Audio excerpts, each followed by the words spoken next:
Maintenant que vous avez créé votre groupe, il va vous falloir le paramétrer.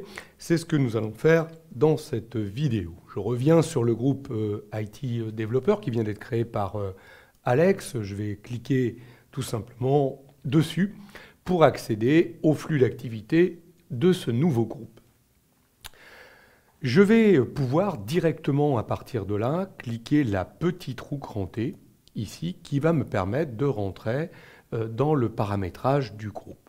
Je pourrais indiquer une description, ce qui serait quand même important ici si vous voulez aider les personnes à retrouver plus facilement votre groupe. Il faut que vous donniez tous les éléments en votre faveur pour pouvoir évidemment promouvoir ce groupe. Vous allez pouvoir lui ajouter une petite photo, il suffit d'aller chercher à l'intérieur de vos dossiers une image qui pourrait représenter le groupe, voilà, qui est fait. Vous allez pouvoir choisir la couleur du bandeau.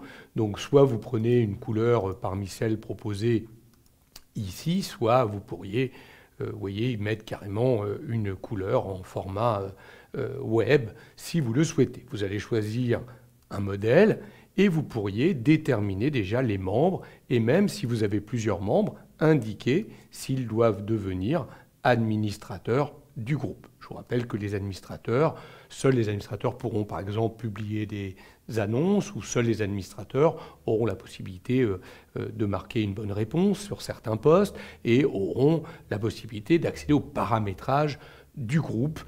C'est là par exemple aussi que vous pourriez, si vous êtes administrateur, supprimer le groupe, s'il arrive en fin de vie par exemple, et changer son type d'accès. Il est toujours en accès public, tout le monde peut rejoindre ce groupe. Voilà pour les éléments de base.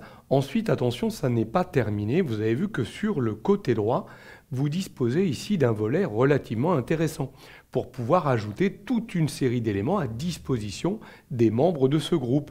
Par exemple, vous pourriez ici cliquer pour ajouter toute une série d'informations. Donc on pourrait ajouter toute une série de textes ici qui vont permettre, là encore, de donner des indications aux personnes de mon groupe. Donc ces informations apparaîtront ici dans le bandeau de droite. On reviendra un petit peu plus tard sur les éléments d'action de groupe ici. Ce qui m'intéresse plus particulièrement, c'est ce que vous trouvez un petit peu plus bas. Regardez, on va retrouver toutes les ressources Office 365, je vous le disais, quand on crée un groupe Yammer, on crée également un groupe Office 365 et donc à partir de là, on pourrait accéder directement à la bibliothèque de documents SharePoint, au site SharePoint, au bloc-notes OneNote ou au planificateur attaché au groupe Yammer. Donc ce sont des ressources qu'on laisse disponibles au groupe directement à partir du flux d'activité sur la droite du groupe.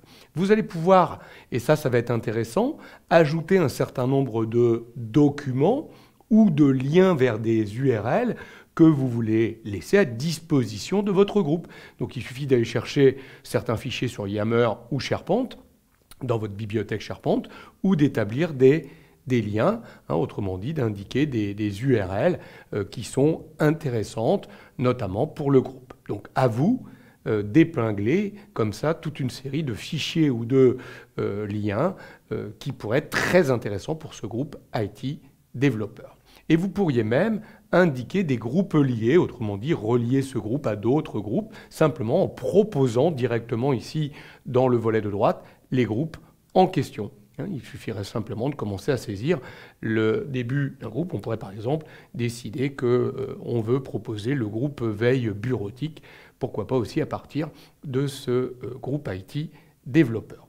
Bon, on a même la possibilité, regardez, d'aller récupérer ici le code qu'il faudrait incorporer à l'intérieur d'un site web, d'un blog, si vous voulez, permettre à partir de ce site de visualiser le contenu de la discussion du groupe. Donc voilà les principaux paramétrages de votre groupe. Il vous resterait bien évidemment à écrire votre première publication, la publication de bienvenue à l'ensemble des membres qui vont maintenant rejoindre votre groupe. À vous de promouvoir votre groupe, à vous de le dynamiser, à vous de l'animer. C'est vous qui êtes l'animateur de ce groupe.